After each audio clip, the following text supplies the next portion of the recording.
Hey everyone, Kavemi here with another Reddit story. Today's is incredibly heavy. It's about a woman who had to endure the ultimate betrayal after her mother's death. Her gambling addict father lost her inheritance and chose a new wife over her. 10 years later, she's confronted with a choice when she gets a desperate text from that same woman saying her father is dying and asking for a huge amount of money. Settle in, enjoy the Minecraft in the background, and let's get into it. The title is, After My Dad Stole My Inheritance, I Blocked Him for a Decade. But his dying request led me to expose his wife's massive scam. I never imagined I'd be the type of person to completely block my own father's number.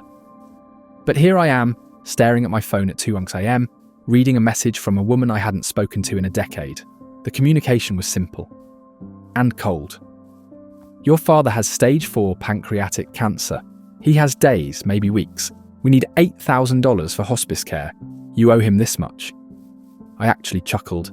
Not a pleasant sound, but the kind that surfaces from a dark place deep inside you when the universe decides to test the absolute limit of irony you can withstand. Let me give you some background. My mother passed away when I was 19 from ovarian cancer. She fought valiantly for 2 years, and I witnessed every agonizing moment. I left university to care for her because my father was always too preoccupied with his job to be present. That job was the casino located 40 minutes from our house in Henderson, Nevada. But I hadn't connected those dots yet. Mum had a substantial life insurance policy, totaling $300,000. Before she passed, she made me promise I would use a portion of it to complete my education.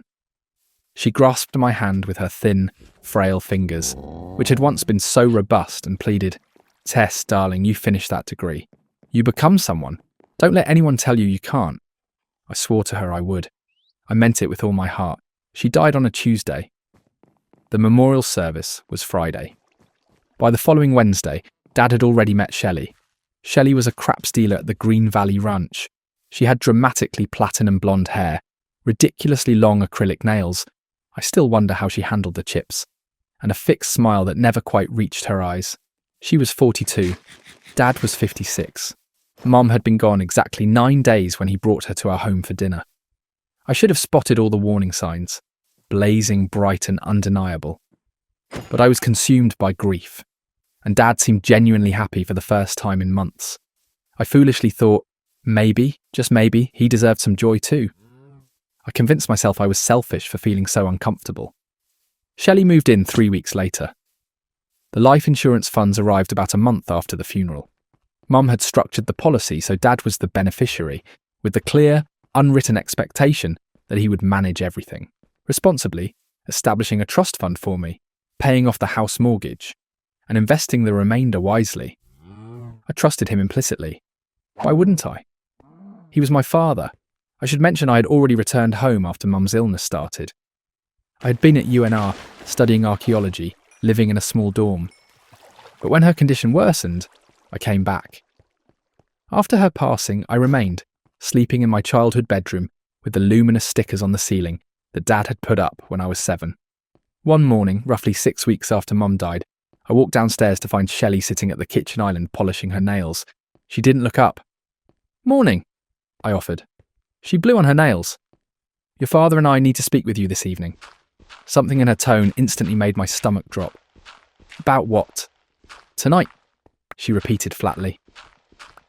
Dad returned home early from work. Actual work. This time he was a site supervisor for a development firm. It had been a good job, decent pay. Or it had been a decent income before all this.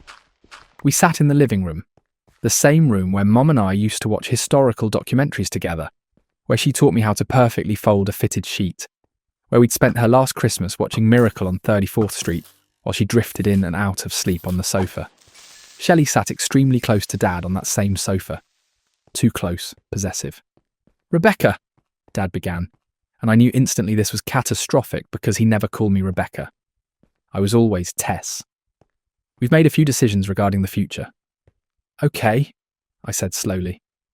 Shelley jumped in without a pause. "Your father and I are getting married. We're going to start anew, build a life together."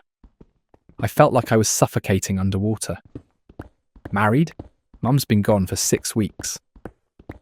People grieve in different ways, sweetheart, Candace said, but the way she pronounced sweetheart sounded like vinegar. Dad avoided my gaze. And we've decided to invest the insurance money. My blood froze solid. Invest it? Mum wanted that money for... Your mother wanted us to be happy, Shelley interrupted, and your father has shouldered the burden of this family for far too long. We're going to invest in a fantastic business opportunity. A friend of mine is opening a cocktail lounge, and we're going to become silent partners. I looked at Dad. You cannot be serious. He finally looked at me, and I saw something I'd never seen before. Pure cowardice. It's a sound investment, Tess. We could easily double the money. Triple it. Then there would be plenty for your education. But Mom wanted me to return to school now, I argued. That was the entire purpose. Shelley sighed dramatically. You are behaving very selfishly right now. This decision is about securing the futures of all of us. All of our futures. I stood up.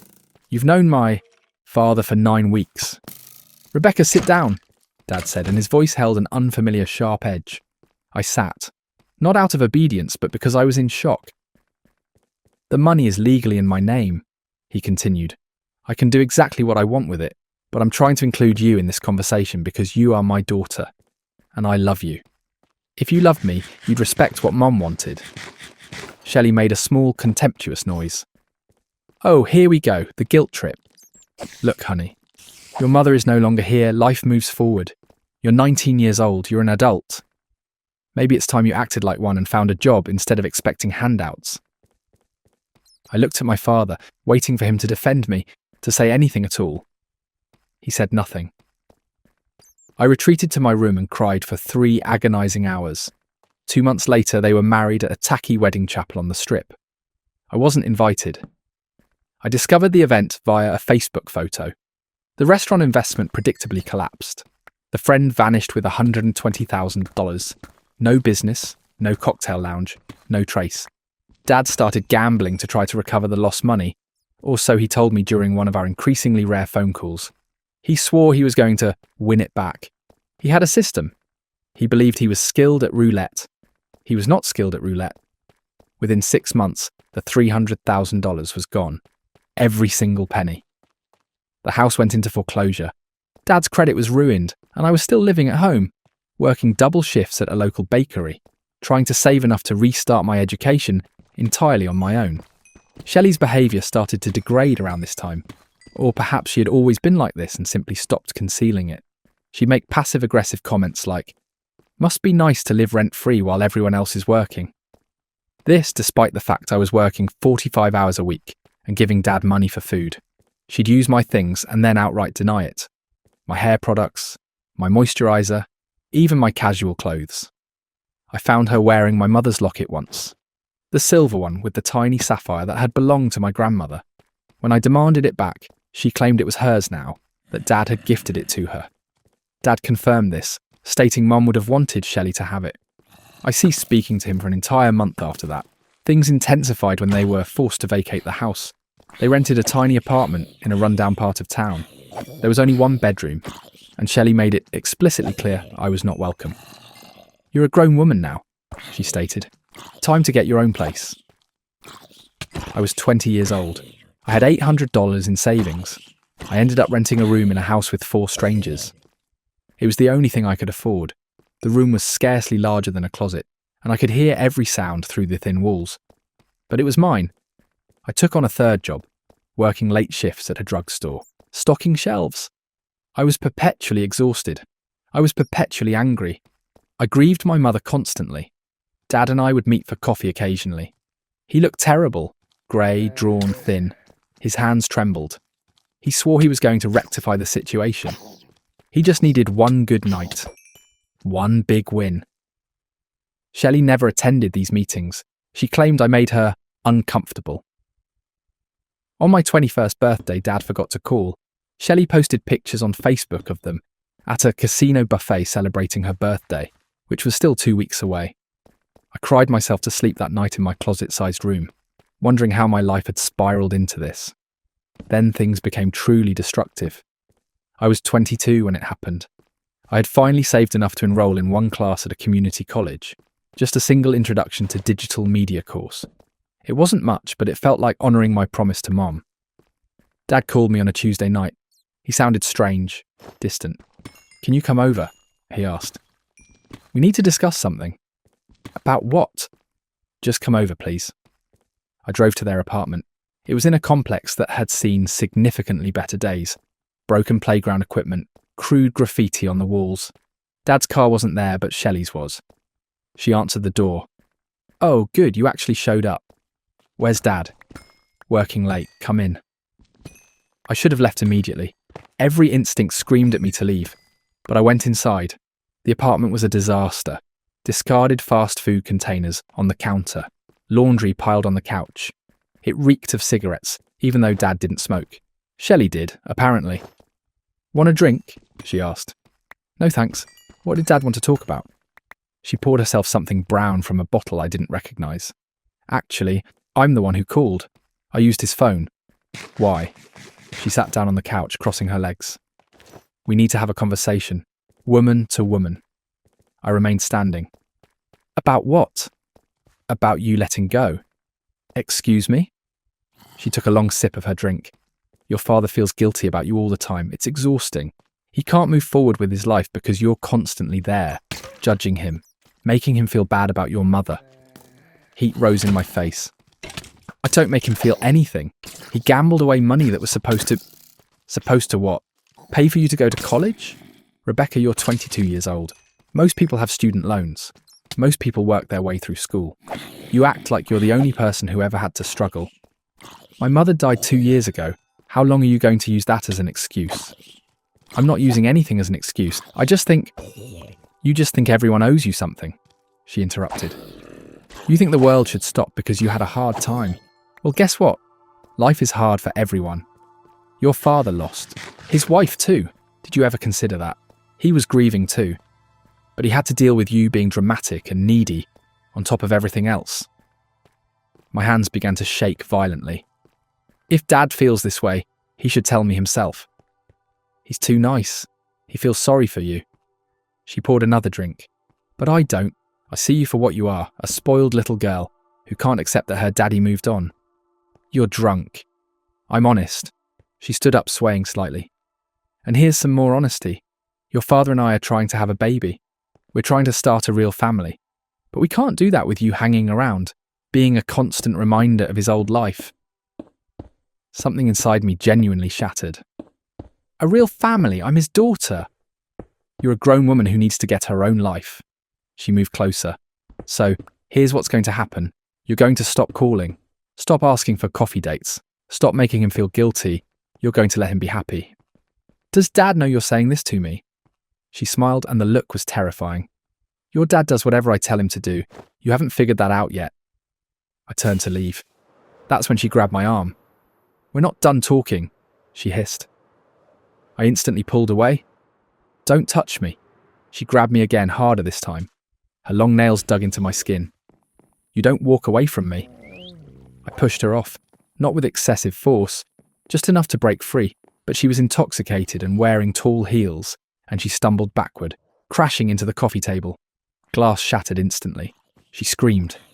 I stood there, frozen, watching blood bloom through her white shirt. "You psycho!" she shrieked. "You attacked me!" "I didn't. You grabbed me." But she had already pulled out her phone. "I'm calling the police. You broke into our home and assaulted me." "That's not what happened." But she was already weeping into the phone, telling the operator that her stepdaughter had attacked her, that she was bleeding, that she was in fear for her life. I ran. I got in my car and drove. My hands were shaking so uncontrollably I could barely hold the wheel. I went back to my rented room and sat on the floor, trying to process the catastrophic events. The police arrived 2 hours later. Shelley had photos. Her arm where I'd pulled away, the cuts from the broken glass, the destroyed coffee table. She had a witness too, a neighbour who heard her scream. I tried to explain, tried to tell them she'd grabbed me first, that I'd merely been defending myself. They looked at my arms. No marks, no bruises. "Sometimes in these domestic situations," the older officer said, not unkindly, "it's best if everyone takes some time to cool down. We're not arresting anyone tonight, but I'd strongly suggest you stay away from your father's residence for a while. She's lying, I insisted. That may be, he said, but she's the one with injuries. After they left, I called Dad. It went directly to voicemail. I called again and again, 12 times. He finally answered. Tess, I can't talk right now. Dad, Shelley is lying. She grabbed me first. I was just trying to leave and she's at the hospital getting stitches because she fell. She was drunk and she fell. And I think you need to stay away for a while. The words struck me like a physical blow. You don't believe me? Silence. Dad, I'm your daughter. I would never. Shelley wouldn't lie to me. And that was it. That was the precise moment I lost my father. She's manipulating you, I cried. Can't you see that? She's been manipulating you since the day you met her. She wanted Mom's money, and now she wants me gone. And she'll say whatever she needs to say to... Enough, he said, his voice cold. I don't know who you've become, Tess, but your mother would be ashamed. He hung up. I sat in my closet room and something inside me simply broke. I didn't cry. I was beyond tears. I was numb. 2 days later, I received a restraining order in the mail. Temporary, pending a hearing. Shelley claimed she feared for her safety, that I had a history of violent outbursts, that I blamed her for my mother's death and had threatened her multiple times. All lies, every word. But she had tangible evidence, photos, a police report, a witness. I had nothing. The hearing was a farce. Shelley showed up with a polished lawyer. She wept on the stand, claiming she tried desperately to bond with me, to be a supportive figure. But I rejected every attempt. She claimed I was unstable and needed help. The judge granted the permanent restraining order. I had to maintain a distance of at least 500 feet from her at all times. Since she resided with my father, that meant I had to stay away from him too. I tried calling Dad after the hearing. He wouldn't answer. I sent him a letter. It came back unopened. I sent an email. He blocked me. Finally, I showed up at his construction site. I waited in the parking lot for his shift to end. When he emerged, he looked directly at me and kept walking. Dad, I called out. Please. He got into his car. I'm your daughter. Please, just talk to me. He drove away. That was the last time I saw him. That was 10 years ago. I'm 32 now. I finished my degree. It took me 6 years of night classes and working full-time, but I did it. I'm a technical writer for a marketing firm. It's not archaeology, but it's fulfilling.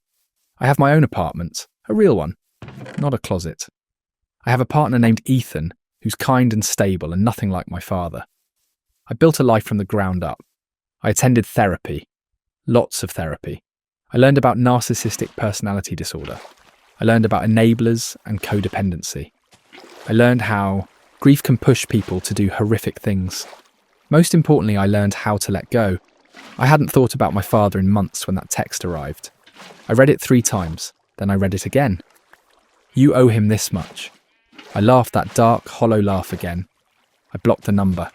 I went back to sleep. The next morning, an email appeared from an address I didn't recognise. Rebecca, this is Shelley. I know you blocked my number. Your father is dying. He's asking for you. Whatever happened in the past, he's your father. He needs help. We can't afford hospice care. Medicare doesn't cover what he needs. He's in severe pain. Please, I'm begging you. I stared at the email for a long time. Then I searched hospice care costs. $8,000 was indeed on the low end for the quality of care Dad would need. I had the money. I'd been saving diligently. I had nearly $40,000 in my savings account, an emergency fund, a down payment fund, a future fund. $8,000 wouldn't destroy me, but it wasn't about the money. I wrote back, Shelley, I am sorry my father is sick. I truly am. But I have not spoken to him in 10 years because he chose you over me. He believed your lies. He allowed you to manipulate him into cutting me off. I tried to maintain a relationship and was met with a restraining order based on false accusations. I owe him nothing. I wish him peace, but I cannot and will not help. Please do not contact me again. I hit send before I could second-guess myself. 3 hours later, my phone rang. Unknown number. I answered without thinking. You selfish, heartless witch. Shelley, I told you not to contact me. Your father is dying. He's in agony. He can barely breathe. And you're worried about your feelings about something that happened a decade ago. You mean when you framed me for assault and turned my father against me? I never framed you for anything. You attacked me. You grabbed me first. I barely touched you. I took a deliberate breath, recalling my therapy sessions. Don't engage with narcissists. They'll twist everything. I'm hanging up now. Wait, she said, and her voice instantly softened. Wait, please. I'm sorry, I'm just stressed. He's so sick. Rebecca, you should see him. He's not the same man. I'm sure he's not. He talks about you when he's lucid. He says your name. Something sharp twisted in my chest. I ignored it. He had 10 years to reach out to me. He chose not to. He was ashamed of everything. Of what he did to you. With the money, with me, all of it. I didn't say anything. He wanted to contact you so many times, she continued. But he thought you hated him. He thought it was too late. It is too late. It's never too late. He's your father. He stopped being my father when he chose you over me. Silence on the other end. Then I know you hate me. I understand that. But he's going to die, Rebecca. Soon, if you have any compassion at all. Compassion? You want to talk to me about compassion? You made my life a living hell. You took everything from me. My father, my mother's memory, my sense of safety in my own family. And now you want me to pay for his care. Where was his compassion when I was working 3 jobs? When I was sleeping in a closet? When I was begging him just to talk to me? He made mistakes. People make mistakes. And people live with the consequences. I hung up, but my hands were shaking violently. The emails continued, then messages from various unknown numbers, then a Facebook message from an account I didn't recognise. All Shelley, all repeating the same narrative. He's dying. He needs you. You owe him. Please. After a week of this relentless barrage, I confided in Ethan about what was happening. We were having dinner. Thai noodles from our favourite spot. He was discussing a project at his office when I simply blurted it out. My father is dying, and his wife wants me to pay for his hospice care. Ethan slowly put down his fork. Your father? The one who... Yeah, that one. What did you tell her? No. He nodded slowly. How do you feel about that? That's what I loved about Ethan. He didn't dictate my actions. He asked how I felt. I feel like I'm making the rational choice, I said. And I also feel like a terrible person. You are not a terrible person. He's dying, Ethan. I know. What if I regret it? What if he dies and I never got to... I stopped. To what? To hear him apologise? To get some closure? None of that is going to happen. Probably not, Ethan conceded. But you need to do what's right for you, not what some hypothetical future version of you might wish. I loved him for that honesty too. That night, I couldn't sleep. I kept thinking about my father. Not the father who chose Shelley over me. Not the father who gambled away my mother's insurance money. But the father who meticulously placed luminous stickers on my ceiling. Who patiently taught me how to ride a bike. Who cried when I won the 6th grade science fair. The father who existed before Mum became sick. At 3 a.m, I did something I hadn't done in years. I Googled him. It didn't take long to find information. People leave digital footprints everywhere these days. He was in a hospice facility in North Las Vegas. The reviews were concerning. Understaffed, patients left in hallways, warnings against recommending the place. Medicare was covering the basic care, but basic in hospice means morphine and a bed. No private room, no extra personal nursing care. No comfort measures beyond the bare minimum. I found myself on the facility's website, looking at the pricing for upgraded care. Private room, $200 day. Personal nurse, $150 day. Specialised pain management, $100 day. For 2 weeks of care, you would easily reach $8,000. I closed the laptop. I wasn't going to do it. I wasn't. The next day, I received a call from a number with a 702 area code, Las Vegas. I almost didn't answer, but something compelled me to pick up. Is this Rebecca Chen? Yes, this is Linda Wilson. I'm a social worker at Desert Vista Hospice. I'm calling about your father, Michael Chen. My heart started pounding. Is he? He's stable for now, but I wanted to reach out because his wife listed you as next of kin, and there are some decisions that need to be made regarding his care. His wife should make those decisions. A pause. Mrs. Chen isn't actually his wife. Not legally. I sat up straight. What? They never filed the marriage license. I don't know if it was an oversight or intentional, but legally she has no authority to make medical decisions. You're his only living relative. You're his next of kin. I didn't know what to say. I know this is difficult, Linda continued, but we need someone to sign off on his DNR status. Right now we're required to resuscitate if his heart stops unless we have documentation stating otherwise. Does he want a DNR? He's not lucid enough to say, but given his condition, resuscitation would only prolong suffering. It's standard in these cases. What does Shelley want? Another pause. Mrs. Chen, Ms. Winters I should say, wants us to do everything possible, but again she doesn't have legal authority. I probably shouldn't say this, but she seems more concerned about the optics of the situation than your father's actual comfort. What do you mean? Linda lowered her voice. She's been posting on social media about what a devoted wife she is, how she's caring for him. There are donation links. People have been contributing money for his care. A cold feeling settled in my stomach. How much money? I don't know, but she's been very active online. GoFundMe, Facebook, Instagram. She's telling people that his daughter abandoned him. Of course she was. Can I think about this? I asked. Of course, but if you could let me know soon, I'll call you back tomorrow. I hung up and immediately started searching. It took me 10 minutes to find it. Shelley's GoFundMe. Help Michael fight cancer. Abandoned by his daughter. The description made me feel physically sick. My beloved husband Michael is dying of pancreatic cancer. He's in agony every day. His only daughter has turned her back on him in his time of need, refusing to help despite having the means to do so. I'm reaching out to the kindness of strangers to help give Michael the dignified, comfortable end he deserves. Every donation helps. Please share. She'd raised $22,000. $22,000. There were comments. What kind of daughter abandons her dying father? Praying for you and Michael. So sorry you're going through. This alone. Some people have no heart. God bless you for standing by him. I felt like I was going to throw up. Ethan found me an hour later, still staring blankly at the screen. Babe, are you okay? I showed him the GoFundMe. He read it, and his jaw tightened. This is fraud. Is it, though? He is dying. She is asking for money for his care, but she's lying about you, and she's probably pocketing the money.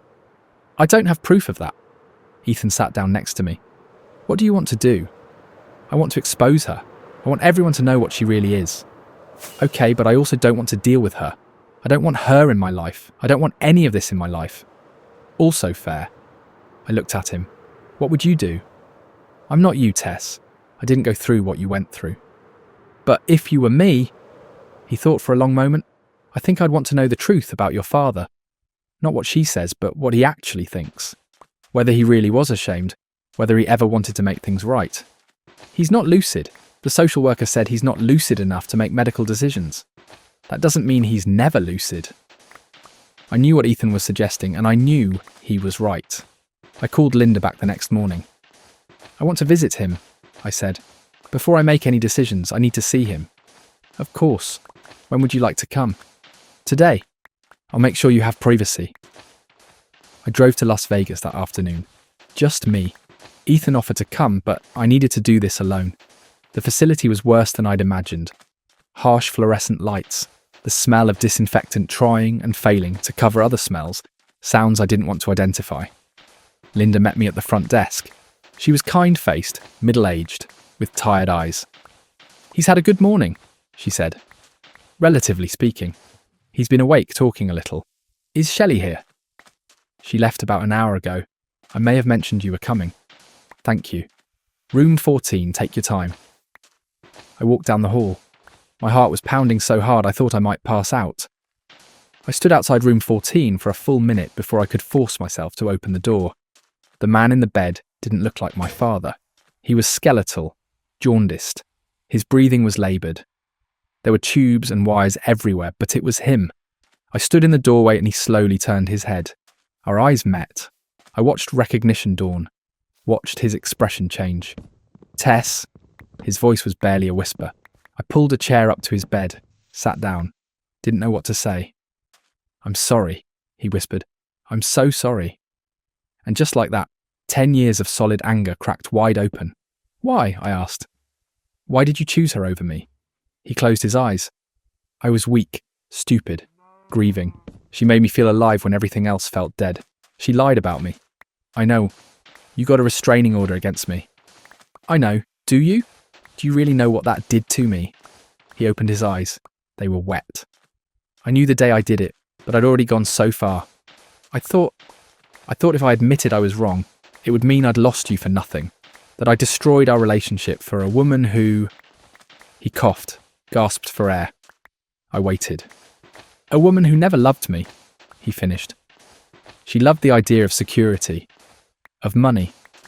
When that was gone, she just stayed. I don't know why. Habit. Maybe she's raising money, saying I abandoned you.